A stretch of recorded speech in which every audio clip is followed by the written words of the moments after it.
সুন্দর সমাজ হিসেবে আমরা সমাজকে পাইনি। কাজে জাতি তো সংকটে আছে। এই সংকটে কোরআন এবং সুন্নাহর আলোকে আরেকটি কথা না বললেই না হয়, উলামায়ে কেরামের মধ্যে জাতি একটা ইস্পাত কঠিন ওয়াক্য দেখতে চায়। জাতি চায় যে ইসলামের মৌলিক বিষয়ে, জাতীয় জীবনের প্রয়োজনীয় বিষয়ে উলামায়ে কেরাম ঐক্যবদ্ধ থাকবেন। এটা জাতির প্রত্যাশা। কিন্তু এর ব্যতিক্রম হতে পারে। ব্যতিক্রমকে মেনে নিয়ে সহনশীল হতে হবে। পরস্পরের বিরুদ্ধে কোনো ধরনের আত্মঘাতী ঝগড়ায় লিপ্ত হওয়া যাবে না, বাহাসে লিপ্ত হওয়া যাবে না। হ্যাঁ, পরস্পরের প্রতি কল্যাণকামী হয়ে ব্যক্তিগত পর্যায়ে কথা বলবো, মন খুলে কথা বলবো। ওনার বক্তব্যটা শোনার মানসিকতা নিয়েও আমাকে যেতে হবে, শুধু নিজেরটা সমঝানোর জন্য নয়। এইভাবে যদি পরস্পরের বক্তব্যের প্রতি আমরা শ্রদ্ধাশীল হই, ইনশাআল্লাহ এই উলামায়ে কেরাম জাতিকে পথ দেখাবেন যেভাবে অতীতে দেখিয়েছেন। আমরা উলামায়ে কেরামের কাছে এটাই আশা করি। আমরা আমাদের বিরাট হক ওনাদের উপর। কোরআন এবং সুন্নাহকে যেভাবে ওনারা ইলমি জগতে ধারণ করেছেন, সমাজের সাধারণ মানুষ এটা করতে পারেনি।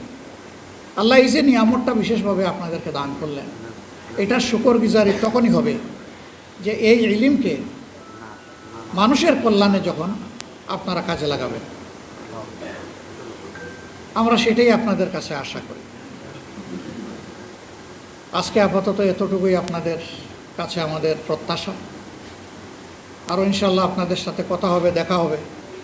আমরা আশা করব যে আগামীর দিনগুলোতে আপনাদেরই নেতৃত্বে এই জাতি সামনের দিকে এগিয়ে যাবে ইনশাআল্লাহ।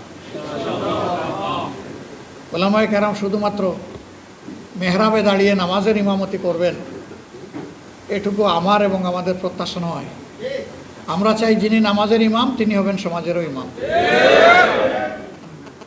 নামাজের ইমামের ইমামতিতে যেমন মসজিদের ভিতরে আল্লাহর বিধান অনুযায়ী নামাজ কায়েম করার কারণে শান্তি প্রতিষ্ঠিত হয়েছে, ঠিক এই মুত্তাকি মানুষগুলা যদি সমাজে নেতৃত্ব দেন তাহলে সমাজেও ইনশাআল্লাহ শান্তি কায়েম হবে। যে মানুষগুলা শুধুমাত্র আল্লাহকে ভয় করে চলবে, জীবনের প্রত্যেকটি ব্যাপারে অধীনস্থ এবং সহকর্মীদের ব্যাপারে ভীত সন্ত্রস্ত থাকবে। আমাকে হুঁশিয়ার করে দেওয়া হয়েছে, কুল্লুকুম রাঈ ওয়া কুল্লুকুম মাসউলুন আন রাইয়াতিহি আন রাঈ,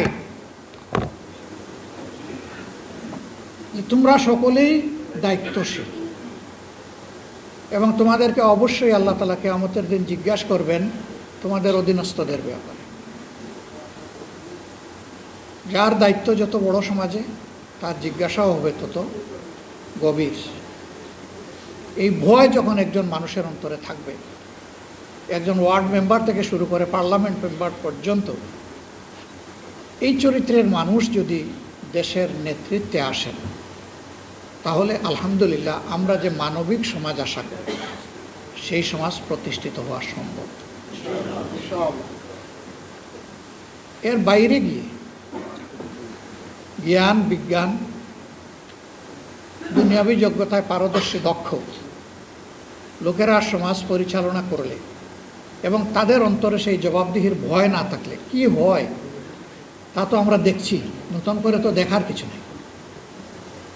আমার বলতে কোনো দ্বিধা নেই, শিক্ষিত সমাজের সকলে নয়, কিন্তু শিক্ষিত সমাজের একটা অংশের মানুষ যে ক্ষতি জাতির করে, সারা সাধারণ দেশবাসী কোটি কোটি মিলেও সেই ক্ষতি জাতির করতে পারে না, এই যোগ্যতা তাদের নাই।